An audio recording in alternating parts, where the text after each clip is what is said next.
Fil-Can life. Today, I'm going to the water with my new Aqua Plus stand-up paddle board, and I'm gonna show you the things that we can do while on board of this stand-up paddle board. So come guys, join me in my exciting adventure today. First, I'll show you the unboxing. I bought this Aqua Plus stand-up paddle board from Amazon.ca for $359.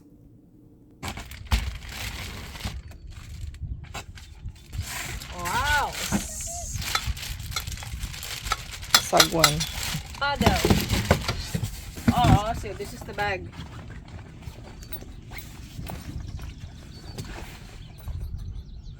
What's that?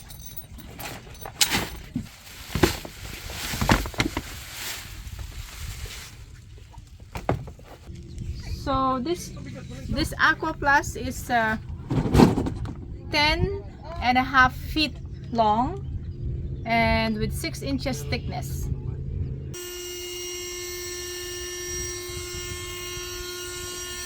Can you show that, Papa?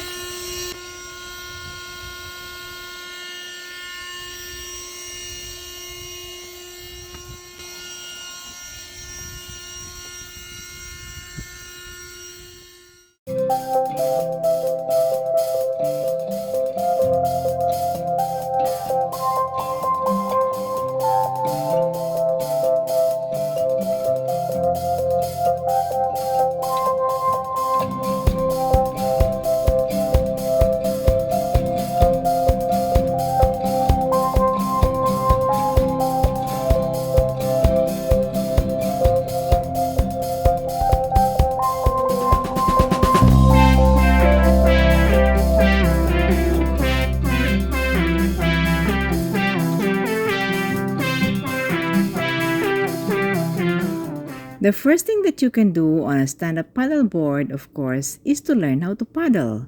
Do it first by kneeling down and later on you can stand up.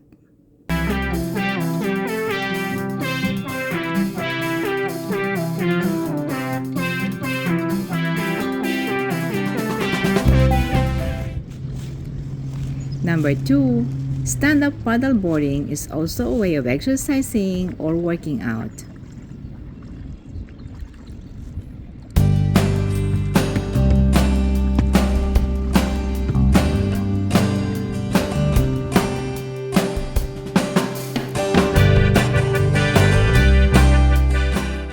Racing on a stand-up paddleboard is a nice sport. Here, I raced with my niece Cecile while she is on a kayak. Unfortunately, I lost the game.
Another thing we can do on the board is to meditate, do some reflection, or just spend some quiet time with yourself. I've seen a lot of change, been through a lot of pain. Some things are not the same as they were a year ago, but all will be okay.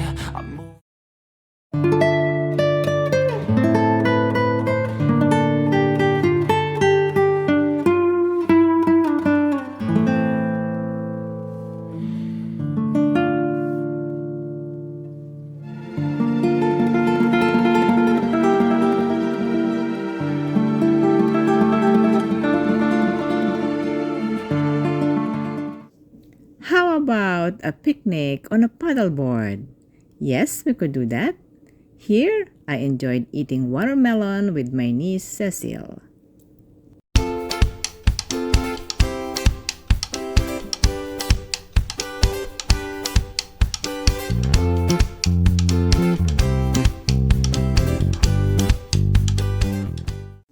The board would also be a nice place to do sunbathing to catch vitamin D.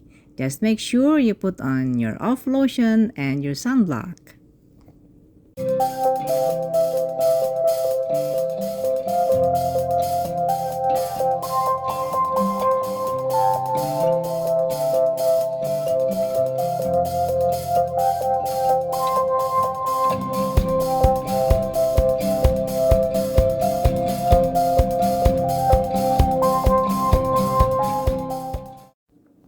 Number 10 on my list is fishing.